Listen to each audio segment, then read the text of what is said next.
उस सीता की सेवा में उस समय से आप लोग शरीर को बना रहे थे, अभी से लेकर दिन ढल होकर को बनाएंगे। जय हिंद, जय भारत, जय जवान, जय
यदि उधर का जीता जिंदगी मेरे राज मोहब्बत को फटा कर मुझे पता बैठा तो मेरे राज का इसको नाम पर डाली लगेगा। घर से साफ सुथरा खाना मिलेगा, साफ सुथरा बच्चा निकलेगा, लबर फबर खाना खाएगा, गंदा बच्चा निकलेगा। ये बात है, साफ सुथरा खाना खाने से साफ सुथरा बच्चा होता है। हमारा घर की भी हुआ बात है ना, और हमारा भी हुआ बात है। एक रोज हमें भूसाही वाली गर्भवती था कहीं न सुनी थी चित्रक बा हम कल की कहती छे खरलक मार तो ये बाजार जाए कि हम खाली तो कोकरा ले लिया। कोकरा क्या होता है? कोकरा दे लगी मालिक खरके से वो घर के बचवा के नाक न देखियो झमिनिया सांप रखा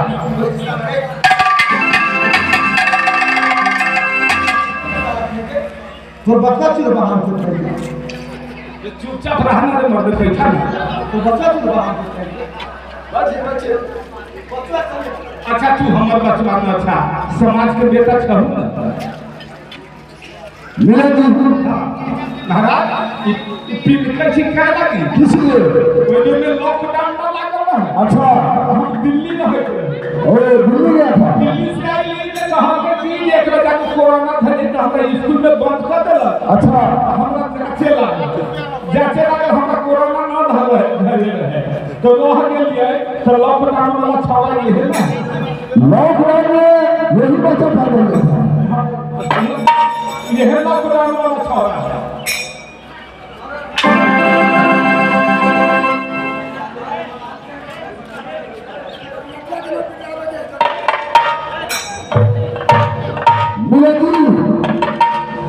आज मैंने भाई मंडल से यात्रा मांगे लेकिन मेरा देखना को यात्रा मंडल को तैयार नहीं किया। आज ये मास कौन बीत रहा है? ये फागुन बीत रहा है महाराज, ये फागुन मास बीत रहा है।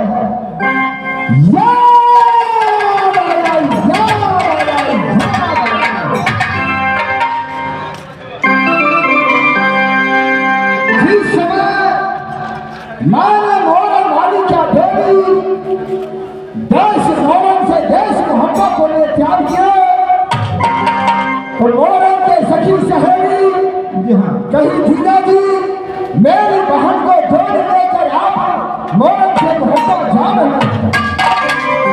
आप मोरन में इस समय में रंग रूप खेलिए होने का टाइम है। मैंने मोरन को सखी सहेली से कहे क्या कहते महाराज ये पहला फागुन दे रहा है, दूसरा फागुन चढ़ेगा तो मैं राज मोहब्बत से ससुराल में रंगवीर खेलने के जाऊंगा। आज लगा है लाल शाह जादू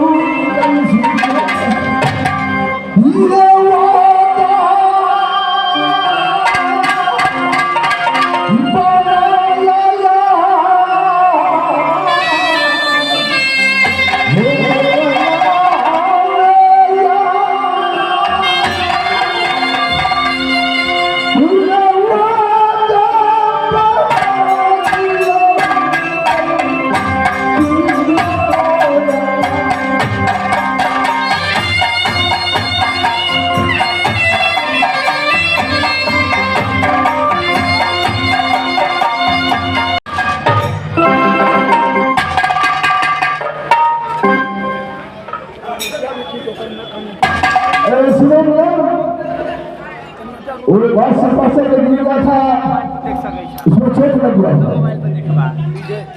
छोटा मुचू की मोबाइल पर अच्छा सब मोबाइल पर यह बात है तो कुछ नहीं होता। भाई मेरे प्रधान मेरे कोई बादशाह लगा हुआ जब पहला फागुन में दिख गया दूसरा फागुन चढ़ेगा तुम्हारे राज मोहब्बत में देश मोहन में सखी सहेली के साथ रंगवीर खेलने की आऊंगा देवा।